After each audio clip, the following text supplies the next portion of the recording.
وہ جوان جو ہی پروان چڑھا ان فوان شباب آیا تو اس کی پیشانی سجدے کے تقدس سے مالا مال ہو گئی، اس کی آنکھوں میں حیا اور شرم کے پہرے آ گئے، اس کے خیالوں میں پاکیزگی آ گئی، اس کی زندگی کے شب و روز نیکی کے ماحول میں بسر ہونے لگے، اس کی راتیں ذکر الہی میں، تلاوت کلام مجید میں اور دن یاد الہی میں روزے سے گزرنے لگے۔ وہ جوان جس کی جوانی اللہ کی عبادت میں گزری، کیونکہ جوانی اگر عبادت میں گزر گئی تو بڑھاپا تو پر نور ہے ہی ہے۔ سب سے مشکل مرحلہ زندگی کا جوانی کا ہے۔ شیطان زیادہ ورغلاتا ہے کسی شخص کو جب وہ جوانی کے مرحلوں سے گزر رہا ہوتا ہے۔ تو جس کی جوانی خیریت کے ساتھ گزر گئی اور اس نے اپنی جوانی کے تقدس کو محفوظ رکھ کے منزل تک پہنچا لیا، اپنی عصمت کے جوہر کی حفاظت کی، اپنی آبرو کو لٹنے نہیں دیا، اپنی آنکھوں کی شرم و حیا پر پہرے بٹھائے اور آنکھ کو برباد نہیں ہونے دیا اور اپنی زندگی کے تقدس کا پہرا دیا، تو جو جوان اپنی جوانی کو خیریت کے ساتھ گزار گیا۔ کسی نے کہا تھا نا، کتاب زیست کا ایک اور باب ختم ہوا، شباب ختم ہوا، ایک عذاب ختم ہوا۔ تو جوانی جس کی منزل تک پہنچ گئی خیریت کے ساتھ، عافیت کے سائے میں۔ مشکل تو بڑا ہے جوانی کو منزل تک لے جانا، خیریت کے ساتھ، داغدار نہ ہونے دینا، جوانی کے تقدس کو رسوا نہ ہونے دینا، عصمت کے جوہر پہ کالک نہ لگنے دینا، خواہشات کو غالب نہ آنے دینا۔ آسان کام تو نہیں ہے، مشکل کام ہے، لیکن اگر کوئی مشکل کاٹ گیا، جوانی کے تھوڑے سے ایام میں گزار گیا، اللہ اکبر۔ حضرت شیخ ختلی کہتے ہیں، داتا گنج بخش علی حجویری علیہ رحمہ کے مرشد ہیں، الدنیا یوم ولنا فیہا صوم۔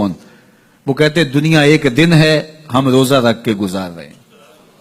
تو روزہ رکھ کے سارا دن گزر ہی جاتا ہے، دوپہر بھی آتی ہے گزر جاتی ہے، اور عصر کا وقت بھی آتا ہے گزر جاتا ہے، کھانے کا وقت بھی آتا ہے، چائے کا وقت بھی آتا ہے، سب کچھ ہوتا ہے لیکن گزر جاتا ہے، افطار تک بندہ پہنچ جاتا ہے۔ جس نے زندگی روزے کی طرح گزار دی، جس نے جوانی روزہ رکھ کے گزار دی، خواہشات کو بے قابو نہیں ہونے دیا، مشکل کام تھا لیکن اس نے مشکل کام کر دکھایا۔ اجر کتنا بڑا ہے، سنیے اللہ کے محبوب کی زبان سے سنیے۔ حضور نے ارشاد فرمایا جو سیدنا ابو ہریرہ کے ذریعے سے ہمارے تک پہنچا، فرمایا قیامت کے دن جب سورج کا رخ سیدھا ہوگا، زمین تانبے کی ہوگی، لوگ پسینے میں شرابور ہوں گے، کوئی ٹخنوں تک پسینے میں، کوئی گھٹنوں تک، کوئی کمر تک، کسی کو پسینے کی لگام دی جائے گی، اور وہ پسینہ ایسے نہیں ہوگا جس طرح یہ پسینہ ہے، اتنا گرم ہوگا۔ ابن رجب حنبلی کہتے ہیں اس پسینے کا ایک قطرہ اگر احد پہاڑ پہ ڈال دیا جائے تو وہ پگھل جائے، اتنا گرم ہوگا، بدبودار اتنا ہوگا، ایک قطرہ دنیا پہ ڈال دیا جائے، انسان کیا جانوروں کے دماغ بھی پھٹ جائیں، اس پسینے میں لوگ شرابور ہوں گے۔ لیکن جس نے اپنی جوانی کو عافیت سے گزارا ہوگا، کل قیامت کے دن جب کوئی سایہ نہیں ہوگا، اللہ اس جوان پر اپنے عرش کا ٹھنڈا سایہ عطا فرمائے۔ وہ شخص جس کو کسی عورت نے دعوت گناہ دی اور وہ صاحب منصب تھی، صاحب جمال تھی، اور اس نے یہ کہہ کے یہ خواہش، یہ آرزو مسترد کر دی، انی خوف اللہ۔ اسی طرح کوئی عورت ہے تو اس نے اپنے تقدس کی حفاظت کی، اپنی آبرو پہ پہرا دیا اور کسی پیشکش کو ٹھکرا دیا، تو فرمایا قیامت کے دن جب کوئی سایہ نہیں ہوگا، اللہ اسے بھی اپنے عرش کا ٹھنڈا سایہ دے گا۔ کیسا سخت دن ہوگا، اور وہ کس اعزاز میں ہوگا، کس تکریم میں ہوگا۔ یہ تو 4 دن 10-20 سال ہیں، اور وہ 50,000 سال کا ایک دن۔